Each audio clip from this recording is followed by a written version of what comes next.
Back with you. Thanks for staying on. Let's get back to this story now. Finance Minister Enoch Godongwana has given the city of Johannesburg 14 days to get its finances in order.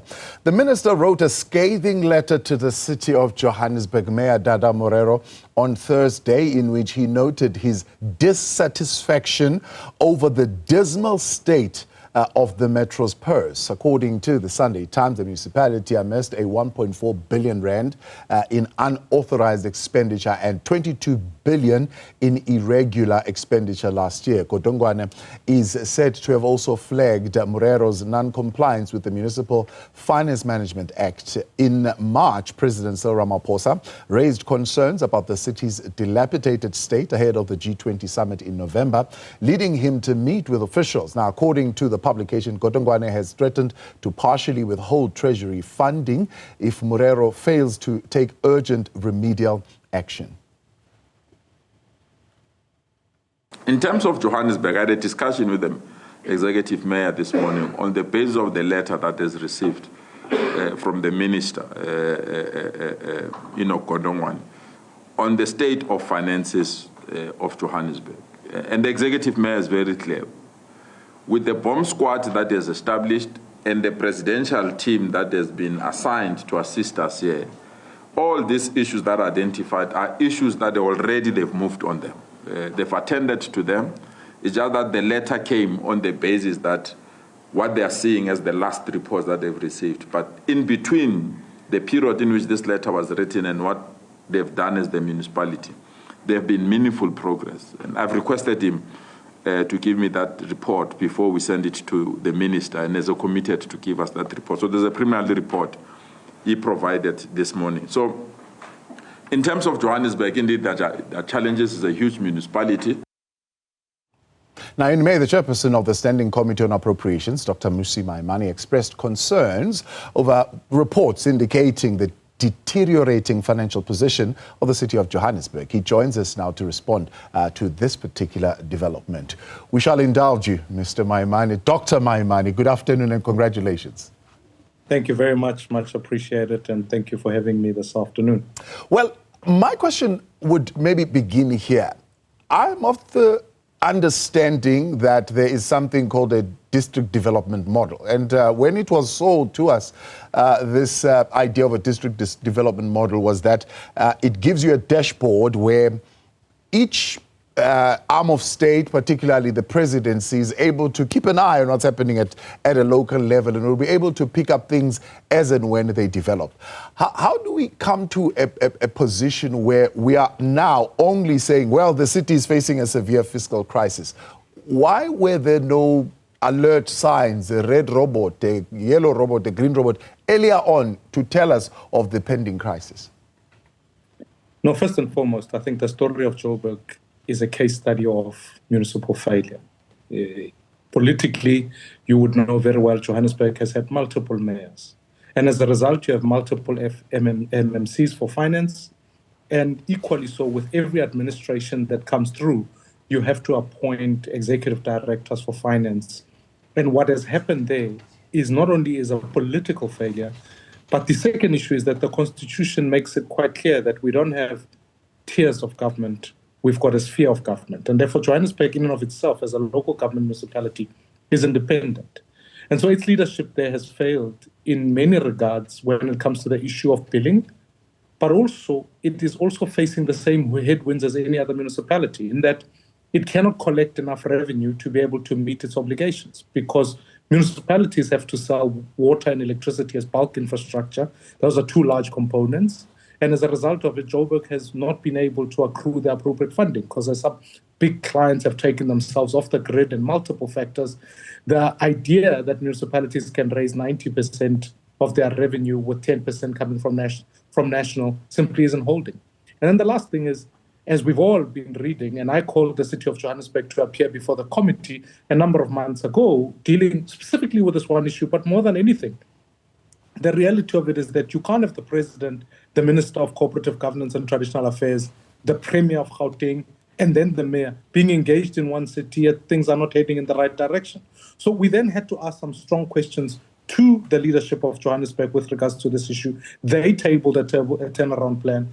And so as a result of that, I do think what we need to get down to here is there are some fundamental issues about how we fund Johannesburg, and equally so, how their billing mechanisms and dealing with corruption is something at the forefront of the agenda of what they've got to do. So let's talk about that. Proper, you say, revenue systems are critical for sustainability. So what should be in place currently in the city of Johannesburg? Such a big metro, by the way, amongst the biggest, I suppose, we have in South Africa, that is currently not there. Because, I mean, it should, to use the slogan or the tagline of the previous administration, a world-class African city.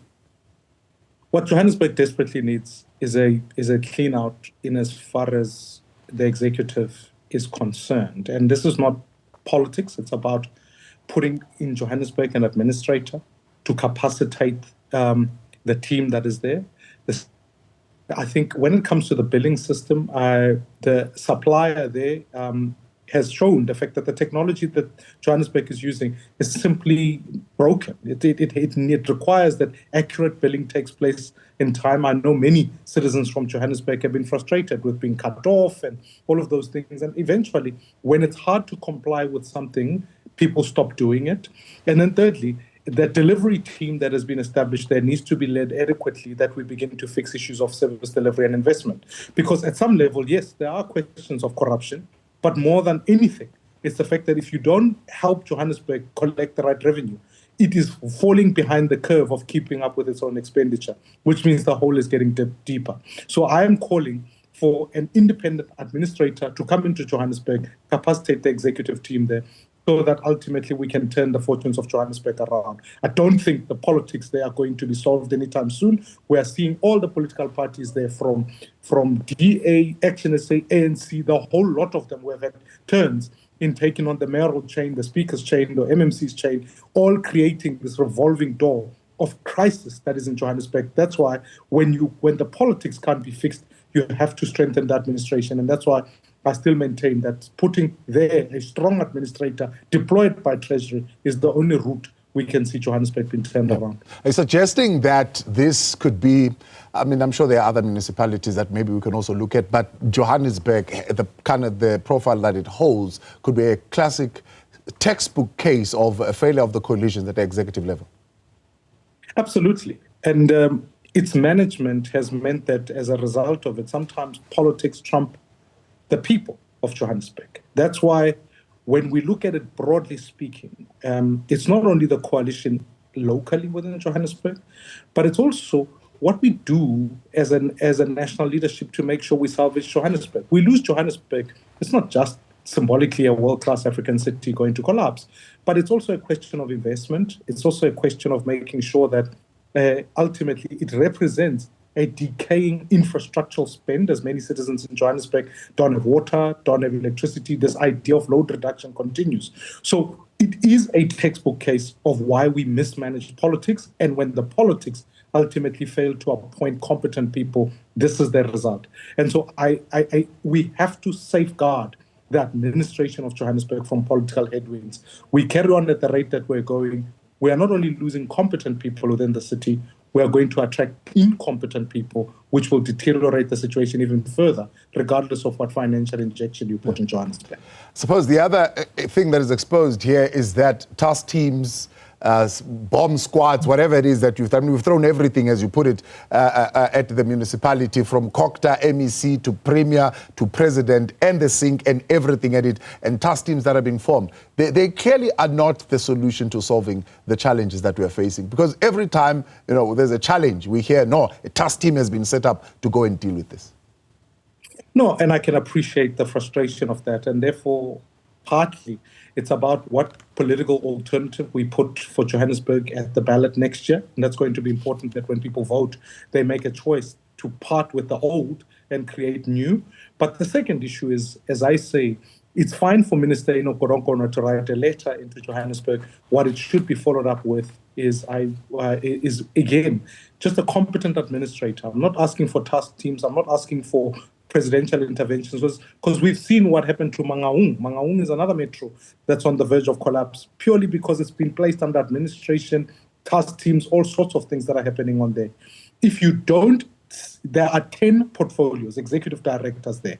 If you don't appoint a competent city manager, you don't appoint the best finance executive director and all the other teams, that team struggles. And therefore, from the leadership that is there, it's going to be important that we get the best person to come and work with that team as things stand at the moment. If we fail at that task, no outside intervention or any of that is going to deliver, in this instance, the outcomes that we want. And I know the team is fairly young. There are new people who have come into Johannesburg. I think of the CFO and many others. But more than that, we desperately need somebody deployed nationally who brings the competence to stabilize that team and be held accountable.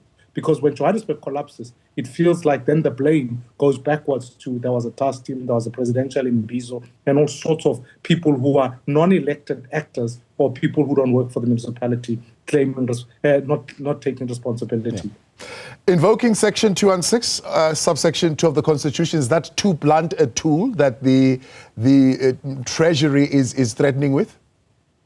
I challenged and I requested the president to consider that question when I asked him when he was at the National Assembly whether that's not what we should be doing with Johannesburg. The difficulty with taking that particular process is that that's what Mangaung is under at the moment. And after years, it doesn't seem to have changed much. The ultimate intervention is that a way towards that step would be to appoint an administrator for Johannesburg, work with the leadership that is there, and build a competent team.